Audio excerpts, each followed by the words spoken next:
Hello students, आप सभी का मेरे चैनल पर स्वागत है। तो मैं आज आपके लिए लेकर आई हूँ कक्षा 8 की राजनीति का पहला चैप्टर भारतीय संविधान। इस चैप्टर में हम भारतीय संविधान क्या है, कैसे भारतीय संविधान का निर्माण हुआ, कौन कौन सी विशेषताएं हैं, संविधान क्यों जरूरी है, संविधान किसे कहते हैं, ये सारे क्वेश्चन को हम डिस्कस करेंगे। चलिए स्टार्ट करते हैं। संविधान की परिभाषा क्या है। इससे पहले सबसे पहले हम जानेंगे कि संविधान की परिभाषा क्या है। आपका जो चैप्टर है एनसीईआरटी का, वो स्टार्ट होता है एक गेम से कि फुटबॉल एक गेम है जिसे किससे खेला जाता है, जिसे पेट से खेला जाता है। आप मान लीजिए आप मैच खेल रहे हैं और आपने उस बॉल को जो किक मारी है वो पेट से ना मारकर हाथ से उसे हिट किया है, हाथ से मारा है। तो क्या वो खेल अब फुटबॉल है? नहीं। अब वो कौन सा वो गेम बन गया? अब वो हैंडबॉल बन गया, अब फुटबॉल नहीं रहा। तो जिस प्रकार किसी भी खेल को खेलने के लिए कुछ नियम कानून होते हैं, उसी प्रकार किसी भी राष्ट्र को सही तरीके से चलाने के लिए कुछ नियम कानून तय किए जाते हैं। उसे हम क्या कहते हैं? उसे हम संविधान कहते हैं। तो आइए देखते हैं भारतीय संविधान की परिभाषा क्या है। जिस प्रकार किसी खेल का कुछ नियम के अनुसार जिस प्रकार किसी खेल को कुछ नियम के अनुसार खेला जाता है, उसी प्रकार समाज को चलाने के लिए कुछ नियम कानून बनाए जाते हैं और इस नियम कानून के समूह को क्या कहते हैं? हम संविधान कहते हैं। मैंने आपको बताया जिस प्रकार किसी भी खेल को खेलने के लिए आप लीजिए, आपके घर में जो भी काम होता है, आपके घर को भी कुछ नियम कानून के तहत चलाया जाता है। जैसे मम्मी बोल देती है ना हम लोगों को कि आपको 7 बजे से पहले पहले घर आना है, इतनी बजे के बाद कोई घर से बाहर नहीं जाएगा, ये खाना खाने का समय है, ये लंच करने का समय है, ये दूध पीने का समय है। तो ये सारा क्या है? हमने अपने घर को चलाने के लिए कुछ नियम कानून बनाए हैं। वैसे ही हमने अपने देश को चलाने के लिए भी क्या बनाए हैं? कुछ नियम कानून बनाए हैं। उन नियम कानून के समूह को हम क्या कहते हैं? संविधान कहते हैं। संविधान की जरूरत क्यों है?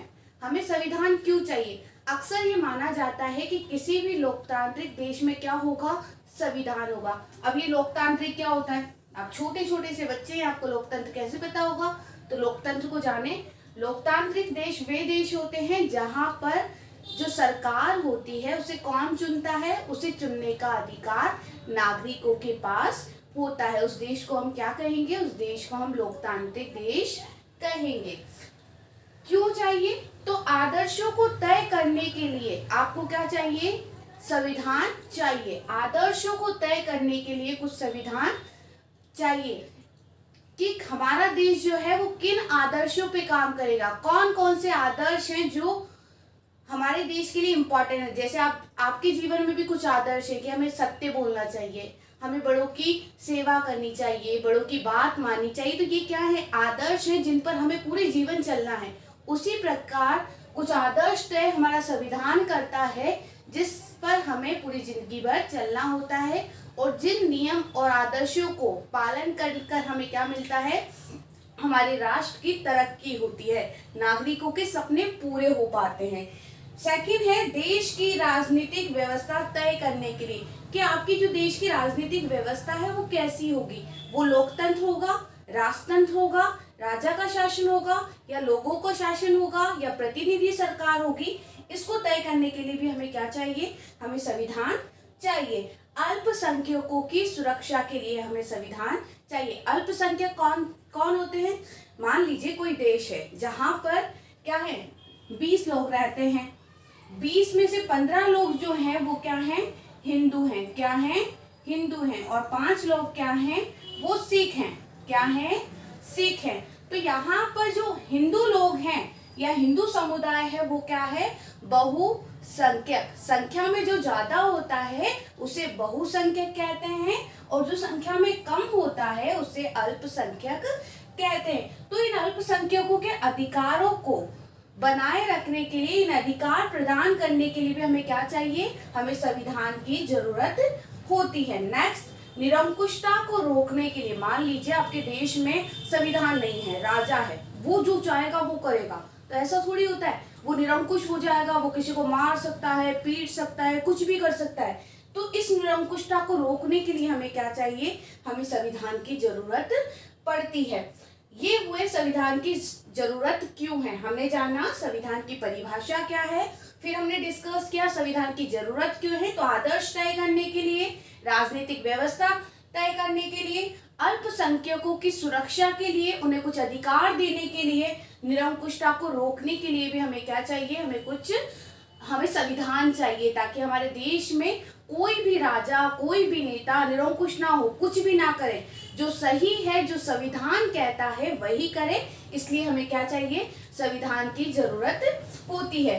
भारतीय संविधान के प्रमुख लक्षण आपको दिए गए हैं, आपके बुक में डिस्कस करते हैं। भारतीय संविधान के प्रमुख लक्षण कौन कौन से, तो बहुत सारे लक्षण हैं आपकी बुक में, कुछ लक्षण दिए गए हैं। जैसे एक लक्षण है लिखित संविधान है, हमारा संविधान कैसा है। अच्छा देखिए बेटा, संविधान की परिभाषा मैंने बताई, आपकी बुक में प्रकार नहीं दिए गए हैं, लेकिन मैं आपको समझा देती हूँ। संविधान दो प्रकार के होते हैं, एक होता है लिखित संविधान, क्या होता है, लिखित संविधान, दूसरा मौखिक या अलिखित संविधान। लिखित संविधान ऐसे देश जहां पर संविधान को लिख दिया गया है, एक कॉपी है, एक भौतिक स्वरूप है उसका, वह कौन सा संविधान होगा, लिखित संविधान। मौखिक संविधान ऐसा संविधान जिसे लिखा नहीं गया है, बस मौखिक है, लोग कह देते हैं और वही चलता है, उसे कहते हैं मौखिक संविधान। तो संविधान के प्रकार भी आप जान लीजिए। ओके, भारतीय संविधान के प्रमुख लक्षण कौन कौन से हैं, संघवाद, संसदीय शासन पद्धति, शक्ति का बंटवारा, मौलिक अधिकार, धर्मनिरपेक्षता, ये सारे लक्षण हैं। इन लक्षण को हम डिटेल में समझेंगे, कुछ लक्षण को मैं आज समझाऊंगी और कुछ लक्षण के लिए मैं नेक्स्ट पार्ट लेकर आऊंगी इस वीडियो का। देखिए, संघवाद, संघवाद किसे कहते हैं, संघ और वाद, संघ का मतलब होता है एक हिस्सा, या संघवाद का सिंपल सा मतलब है ऐसा देश जहां पर दो या एक से अधिक स्तर पर क्या हो, सरकार हो। ऐसा देश जहां पर एक स्तर से अधिक स्तर पर क्या हो, सरकार हो। ऐसे नहीं समझ में आएगा, आप देखिए भारत को देखिए, इसे रफ कर देती हूं मैं। भारत को देखिए, भारत की केंद्र स्तर पर या राष्ट्रीय स्तर पर एक सरकार है जिसे हम केंद्र सरकार कहते हैं, केंद्र सरकार है जो क्या है, राष्ट्रीय स्तर पर है। एक है हमारी राज्य सरकार जो किस स्तर पर है, राज्य स्तर पर है। वैसे ही स्थानीय सरकार हमारे देश में पाई जाती है, पंचायत, नगर निगम। तो ये क्या है, संघवाद। जब किसी देश में एक से अधिक स्तर पर सरकार कार्य करती है तो उसे हम क्या कहते हैं, उसे संघवाद कहा जाता है। जैसे राष्ट्रीय स्तर पर केंद्र सरकार, राज्य स्तर पर राज्य सरकार, स्थानीय स्तर पर नगर निगम या पंचायत। नेक्स्ट देखिए, संसदीय शासन व्यवस्था। इसमें पढ़िए, सरकार का चुनाव जो है वो मताधिकार द्वारा होगा। मताधिकार क्या होता है, जैसे हमारे देश में भारत की बात करें, भारत में प्रत्येक नागरिक को जो क्या है 18 साल का है, उसे क्या है, राइट टू वोट है, उसे वोट डालने का अधिकार है। तो संसदीय शासन व्यवस्था यही है कि सरकार जो होगी वो जनता द्वारा चुनी होगी, जनता अपना वोट देकर सरकार को चुनेगी, और जो सरकार या नेता चुने जाएंगे वो किसके लिए जवाबदेही होंगे, वो जनता के लिए जवाब देंगे। नेता जो भी करेंगे वो नागरिक को आकर बताएंगे कि हमने ये काम किया है। तो देखिए, सरकार का चुनाव मताधिकार द्वारा जनता ही करेगी। चुने गए प्रतिनिधि जनता के प्रति क्या होंगे, जवाबदेह होंगे, जिम्मेदारी लेंगे कि हाँ आपके लिए हमने ये क्या काम किया है संसद में बैठकर। नेक्स्ट देखिए, शक्ति का बंटवारा। इसमें जो है सरकार को 3 भागों में बांटा गया है। कौन कौन से भाग है वो, विधायिका, कार्यपालिका, न्यायपालिका। सरकार के कौन कौन से अंग होते हैं, कोई क्वेश्चन पूछे आपसे सरकार के कौन कौन से अंग हैं, तो 3 अंग हैं। पहला विधायिका, दूसरा कार्यपालिका, थर्ड न्यायपालिका। विधायिका जो है उसमें हमारे द्वारा चुने गए नेता बैठकर कानून बनाते हैं। विधायिका में क्या होता है, विधायिका में कानून बनाया जाता है।